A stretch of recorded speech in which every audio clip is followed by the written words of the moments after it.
송구영신 예배에 같이 나눌 말씀은 올해와 내년의 사이에서 이런 말씀입니다.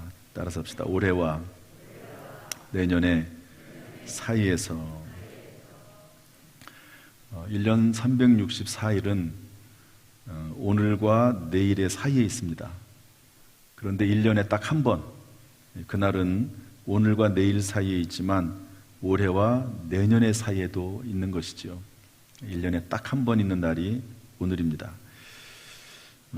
올해와 내년의 사이에서 하나님은 우리에게 어떤 말씀을 하실까 하는 것을 나눠보는 것입니다. 첫 번째로는 잊어버리라 하는 건데요, 우리 13절 말씀 한번 읽어보겠습니다. 13절 시작.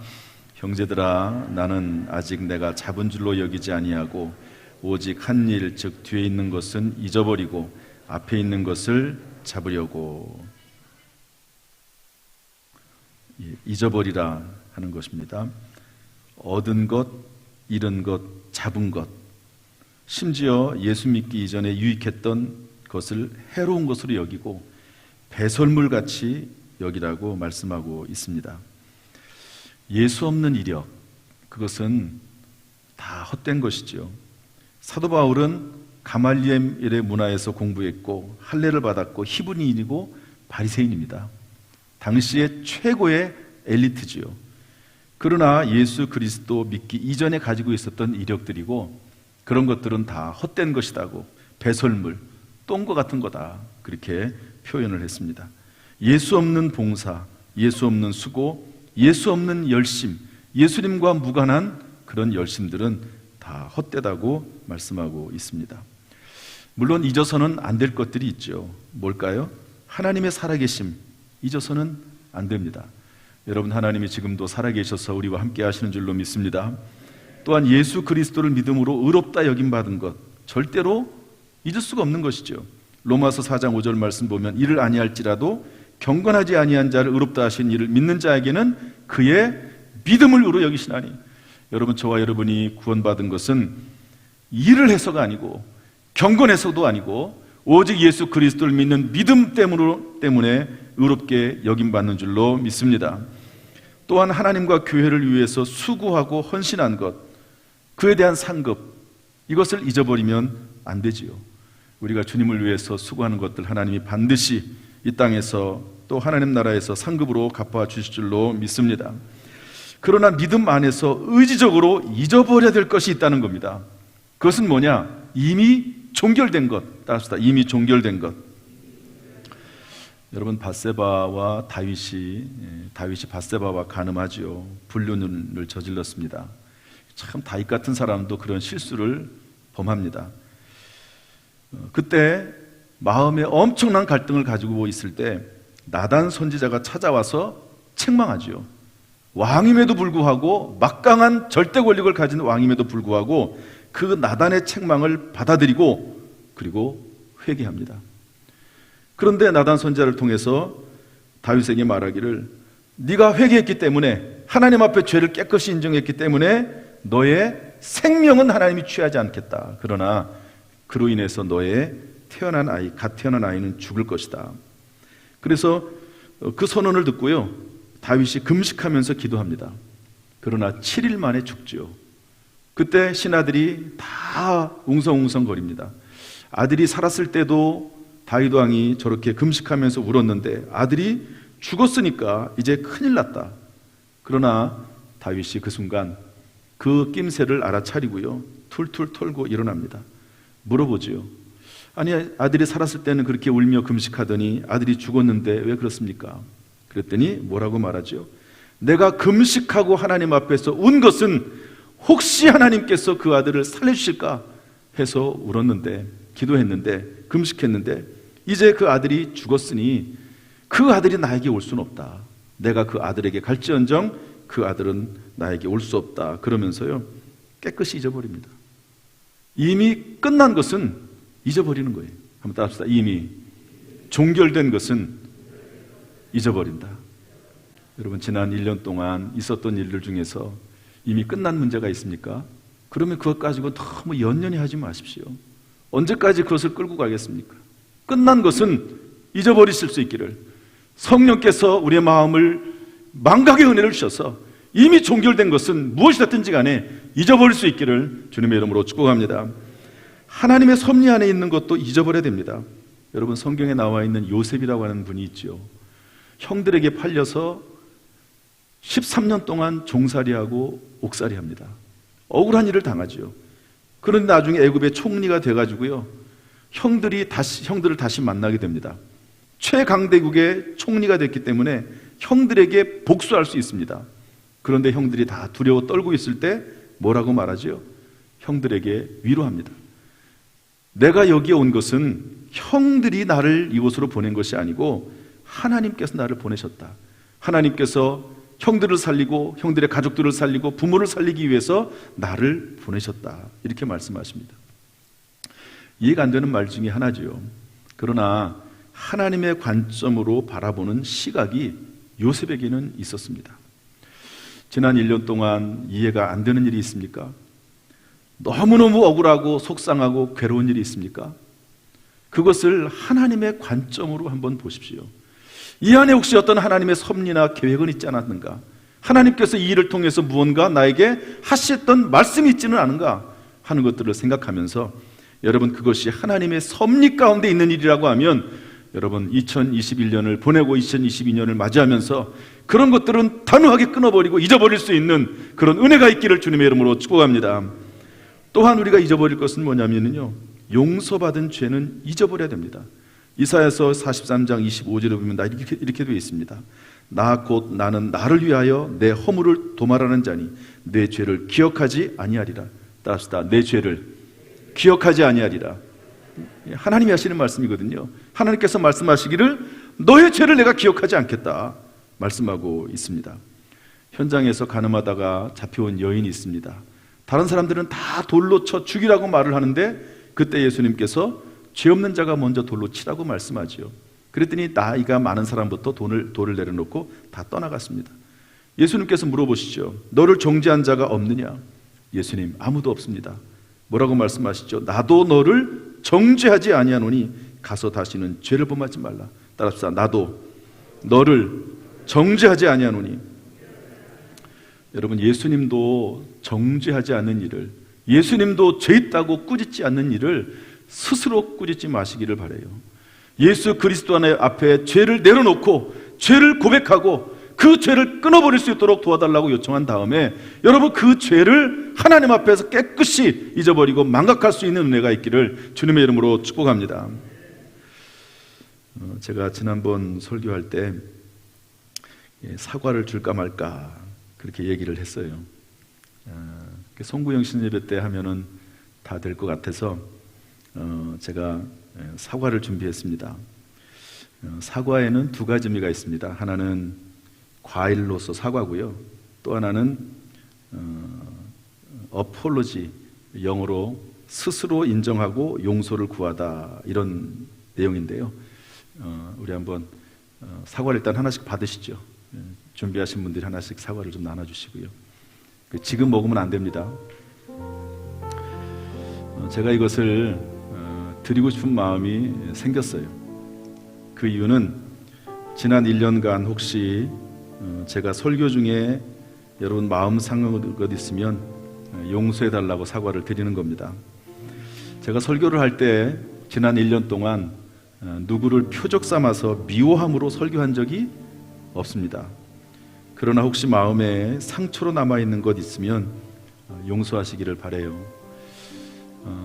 그 말씀들을 잘 믿음으로 받으면 오히려 상처가 복이 될 줄로 믿습니다.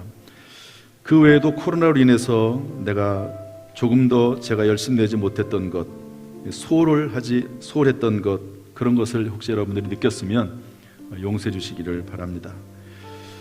그리고 이것을 받고요, 맛있게 드시든지 혹시 다른 사람에게 용서를 구할 일이 있으면, 좀 미안한 것이 있으면요, 그 사람에게 전달을 해주세요. 여러분, 작은 거긴 하지만 여러분, 이 작은 것이 그 마음에 전달이 되면 그것을 통해서 또 하나님께서 어떻게 일하실지 모릅니다. 그래서 이 사과를 여러분 잘 사용하시길 원하고, 특별히 한 해를 마감하면서 우리 모든 성도들이 서로 용서를 구하고 서로서로 사랑하고 섬기고 새롭게 시작하는 한 해가 될 수 있기를 주님의 이름으로 축복합니다. 할렐루야. 두 번째로 올해와 내년의 사이에서 두 번째로 뭐라고 말씀합니까? 첫 번째로는 잊어버려라. 두 번째로는 달려가라. 따라합시다. 달려가라. 우리 14절 말씀 읽어보겠습니다. 14절 시작. 표대를 향하여 그리스도 예수 안에서 하나님이 위에서 부르신 부름의 상을 위하여 달려가노라. 표대를 향하여. 여러분 2021년 2년도를 시작하면서 여러분 앞에 놓인 표대가 무엇입니까? 하나님 앞에 제가 기도를 하면서 내년에 대한 구상들을 하나님께서 많이 주셨어요. 하나님께 여러분 기도하면 하나님께서 우리에게 무엇을 해야 될지 알려주시는 줄로 믿습니다. 에드슨이라고 하는 과학자가 있습니다. 축음기나 영화 촬영기, 백열전 등 이런 것들 1300개 이상을 발명했다고 그래요. 그런데 이분이 그런 발명을 하면서 1만 번 이상의 실패를 했답니다. 1만 번 이상의 실험에 실패를 하고 또 실패하고 또 시도하고 해서 결국에는 이런 놀라운 일들을 이루어내게 됐는데요. 그분이 이런 말을 했다고 합니다. 나는 과거는 모두 잊어버렸습니다. 오직 미래만 바라보고 있습니다. 과거의 실패를 바라보고 있으면, 그것만 바라보고 있으면 미래로 나갈 수가 없는 것이죠. 여러분, 예수 그리스도를 믿고 어떤 일을 만났든지 간에 예수 그리스도 안에서 과거를 잊고 미래를 향해서 달려가는 저와 여러분 될 수 있기를 주님의 이름으로 축원합니다. 또한 14절 중반절 여러분 이런 말이 있습니다. 그리스도 예수 안에서 달려가라. 따라합시다. 그리스도 예수 안에서 달려가라. 여러분, 최경주 선수가 있습니다. 지금은 한국 남자 골프 국가대표팀 감독입니다. 이분들이 후배들에 비해서 조금 아주 뛰어나진 않다고 할 수 있을진 몰라요. 그러나 한국의 남자 골프를 세계 무대에 펼쳐 보인 거의 최초의 사람이 이 최경주 선수입니다. 감독입니다.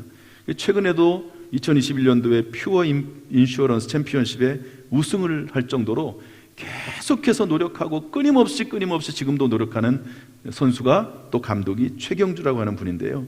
이분은 선수 시절, 지금도 그렇긴 하지만 경기할 때마다 꼭 성경 구절을 몸속에 지니고 주머니에 지니고 그리고 항상 그 성경 구절을 암송하고 묵상하면서 경기에 임한다 하는 그런 글을 읽어본 적이 있습니다. 여러분, 우리가 2022년도를 달려갈 때 무엇보다도 그리스도 예수 안에서, 말씀 안에서 달려가고 또 달려갈 수 있기를 주님의 이름으로 축복합니다. 어떤 일을 만나든지 간에 그리스도 예수가 내 안에 있으면, 그리스도와 동행하면 오히려 실패도 성공으로 바뀌게 될 줄로 믿습니다. 또한 14절 하반절에 보면 하나님이 위에서 부르신 부름의 상을 위하여 달려가라고 했습니다. 누가복음 18장 30절 말씀 보면 이렇게 되어 있는데요. 우리 한번 읽어보도록 할까요? 누가복음 18장 30절 시작. 이르시되 내가 진실로 너에게 이르노니 하나님의 나라를 위하여 집이나 아내나 형제나 부모나 자녀를 버린 자는 현세 여러 배를 받고 내세 영생을 받지 못할 자가 없느니라 하시니라. 부모 형제 자매를 다 버리라고 하는 그런 의미보다도 하나님께서 회복하게 하시고 오히려 더 좋게 하신다 하는 그런 의미입니다. 하나님 안에서 하나님을 위해서 버린 것은 현세와 내세에서 반드시 더 좋은 것으로 그리고 100배로 갚아주신다는 말씀이지요. 우리 교회에 어떤 장로님께서 전도 대상자가 있었습니다. 저도 그분을 만나봤는데요. 이번에 홈커밍 데이 때 오라고 초청을 했는데 못 오셨어요. 나중에 얘기를 들어보니까 그분이 아내와 상일했다고 그래요. 이분이 이제 암에 걸려서 오랫동안 이제 투병 생활을 하면서 그럼에도 또 암 관리를 참 잘했어요. 그래서 매일 등산하시고 그러시는 분인데 아내와 상의해 봤는데 아내가 그러더랍니다. 만약에 교회 갈 거면 이혼 도장 찍고 가라 그랬대요. 그래가지고 못 온다고 그렇게 얘기하는 얘기를 제가 전해드렸습니다. 이해는 되지만 안타까운 일이죠. 아무리 이 땅에서 잘 살아도 내세의 영생을 얻지 못한다면 그것은 정말 불행한 일이 되고 말 것입니다. 그러므로 우리에게는 현세에서 주시는 하나님의 약속도 있고, 그리고 내세에서 주시는 약속도 우리에게 분명히 있는 줄을 믿고, 이 땅에서 또 하나님 나라에서 상 주심을 바라보면서 달려가고 또 달려가는 저와 여러분 될 수 있기를 주님의 이름으로 축복합니다. 특별히 여러분, 올해는 교회 생활 카드를 제가 나눠드렸어요. 이 교회 생활 카드를 하나하나 작성해 가면서 조금 불편할 수도 있습니다. 그러나 눈에 보이는 것 하나하나 점검해 가면서 신앙생활을 하는 것도, 그것도 큰 유익이 될 수 있습니다. 영적 수고하신 모든 공급의 근원이 되시는 주님과 함께 늘 열심을 내고 하나하나 점검해 가면서 신앙생활을 하는 가운데 2022년이 참으로 복된 한 해가 될 수 있기를 주님의 이름으로 축원합니다. 이제 말씀을 정리하겠습니다. 이제 2021년은 지나갔습니다. 다시 돌아오지 않습니다. 여러분, 버리고 갈 것은 버리고 갈 수 있기를 주님의 이름으로 축원합니다. 모든 후회, 눈물, 근심, 원망, 미움, 실패, 잘한 것도, 그런 것들도 다 잊어버리고 교만이 되지 않도록, 물론 잘한 것들을 기억해서 발전시켜 나겠지만 교만이 되면 안 되는 것이지요. 이런 모든 것들을 여러분 예수 그리스도 안에서 다 묻어버리고 시작할 수 있기를 주님의 이름으로 축복합니다. 이제 2022년이 되었습니다. 2022년의 삶을 어떻게 살느냐에 따라서 우리의 인생은 완전히 새롭게 전환이 될 수 있습니다. 따라서 표대를 바라보면서 예수 그리스도 안에서 하나님 주시는 상을 바라보며 달려가는 저와 여러분 될 수 있기를 주님의 이름으로 축복합니다. 하나님의 사랑에서 결코 우리를 끊을 자가 없습니다. 우리가 하나님과 동행하기만 하면 하나님께서는 반드시 우리와 함께 하셔서 하나님이 영광 받으시고 우리에게 큰 은혜와 축복을 허락하실 줄로 믿습니다. 이런 놀라운 역사가 있기를 주님의 이름으로 축원합니다. 바라기는 2021년에 있었던 모든 일들이 예수님의 은혜로 합력하여 선이 되기를 주님의 이름으로 축복합니다. 2022년도에도 하나님의 은혜로 더욱 풍성하게 열매 맺게 되기를 예수님의 이름으로 축원합니다. 기도하겠습니다.